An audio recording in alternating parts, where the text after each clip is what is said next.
શ્રી વિશ્વકર્મા જયંતિના પાવન અવસર પર ઘી Gujjar industrial cooperative society limited રાજકોટના ઉપપ્રમુખ શ્રી જયસુખભાઈ પંચાસરા તથા તેમના પરિવાર તરફથી સમસ્ત શ્રી વિશ્વકર્મા સમાજને હાર્દિક શુભેચ્છાઓ। જય શ્રી વિશ્વકર્મા। શ્રી વિશ્વકર્મા જયંતિના પાવન અવસર પર શ્રી ગુર્જર સુતાર જ્ઞાતિ રાજકોટના કારોબારી સભ્ય શ્રી પ્રકાશભાઈ દુદકિયા તથા તેમના પરિવાર તરફથી સમસ્ત શ્રી વિશ્વકર્મા સમાજને હાર્દિક શુભેચ્છાઓ। જય શ્રી વિશ્વકર્મા।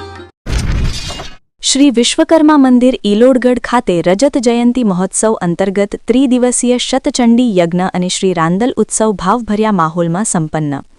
ઈલોડગઢ વેરુલ ખાતે આવેલ પવિત્ર શ્રી વિશ્વકર્મા મંદિરમાં મંદિરની સ્થાપનાને 25 વર્ષ પૂર્ણ થવાના સુખદ અવસરે આયોજિત રજત જયંતિ મહોત્સવ અંતર્ગત તારીખ 22, 23 અને 24 જાન્યુઆરી 2026 દરમિયાન ત્રિદિવસીય શ્રી હોમાત્મક શતચંડી યજ્ઞ તથા શ્રી રાંદલ માતાજીનો 108 લોટાનો ઉત્સવ અતિ ભવ્ય, દિવ્ય અને શ્રદ્ધાભર્યા વાતાવરણમાં સફળતાપૂર્વક સંપન્ન થયો હતો। સમગ્ર મહોત્સવ દરમિયાન ભક્તોમાં ઉત્સાહ, આસ્થા અને ધાર્મિક ભાવનાઓનું અનોખું સંમિશ્રણ જોવા મળ્યું હતું। ભગવાન શ્રી વિશ્વકર્મા અને ભગવતી શ્રી રાંદલ માતાજીની અમી દૃષ્ટિથી મંદિરની સ્થાપનાને 25 વર્ષ પૂર્ણ થતાં આ વિશેષ રજત જયંતિ મહોત્સવનું આયોજન કરવામાં આવ્યું હતું। દેશના વિવિધ વિસ્તારોમાંથી ભક્તો પરિવાર સહિત ઈલોડગઢ પધાર્યા હતા અને યજ્ઞ તથા ઉત્સવનો ધાર્મિક લાભ લીધો હતો। સમગ્ર મંદિર પરિસર ભક્તિભાવ, વૈદિક મંત્રોચ્ચાર અને હવનની સુગંધથી પરિપૂર્ણ બન્યું હતું। મહોત્સવના પ્રથમ દિવસે તારીખ 22 જાન્યુઆરી 2026 ગુરુવારે 108 લોટા સાથે શ્રી રાંદલ માતાજીની સ્થાપના અને પૂજન વિધિ કરવામાં આવી હતી।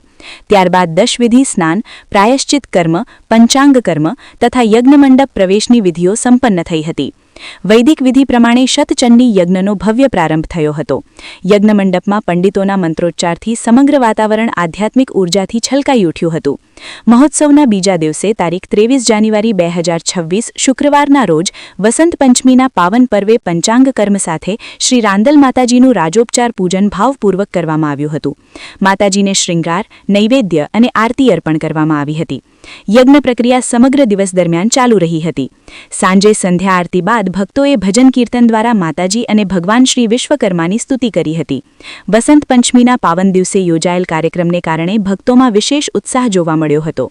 મહોત્સવના ત્રીજા અને અંતિમ દિવસે તારીખ 24 જાન્યુઆરી 2026 શનિવારે શ્રી હોમાત્મક શતચંડી યજ્ઞની વિધિવત પૂર્ણાહુતિ કરવામાં આવી હતી। પૂર્ણાહુતિ સમયે ઉપસ્થિત ભક્તોએ આહુતિ અર્પણ કરી લોકકલ્યાણ, સુખ સમૃદ્ધિ અને વિશ્વ શાંતિ માટે પ્રાર્થના કરી હતી। યજ્ઞ પૂર્ણ થતાં મંદિર પરિસરમાં શાંતિ અને આધ્યાત્મિક આનંદની અનુભૂતિ થઈ હતી।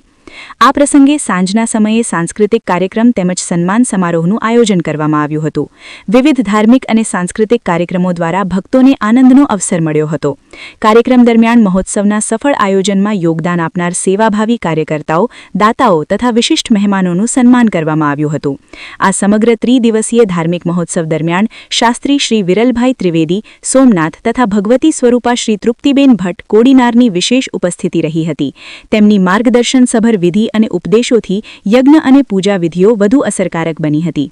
પરમ પૂજ્ય શ્રી મહેન્દ્ર બાપુની પાવન ઉપસ્થિતિએ પણ મહોત્સવને વિશેષ ગૌરવ આપ્યું હતું। રજત જયંતિ મહોત્સવના અંતે શ્રી વિશ્વકર્મા મંદિર ઈલોડગઢ ટ્રસ્ટ તથા આયોજન સમિતિ દ્વારા ઉપસ્થિત તમામ ભક્તો, યજમાનો, દાતાઓ અને સહયોગીઓને હૃદયપૂર્વક આભાર વ્યક્ત કરવામાં આવ્યો હતો। ભક્તોએ પણ મંદિર ટ્રસ્ટના આ ભવ્ય અને સુવ્યવસ્થિત આયોજનની પ્રશંસા કરી હતી। આ રીતે ભગવાન શ્રી વિશ્વકર્મા અને ભગવતી શ્રી રાંદલ માતાજીની કૃપાથી રજત જયંતિ મહોત્સવ ભવ્યતા, શાંતિ અને આધ્યાત્મિક ઉલ્લાસ સાથે સંપન્ન થયો હતો।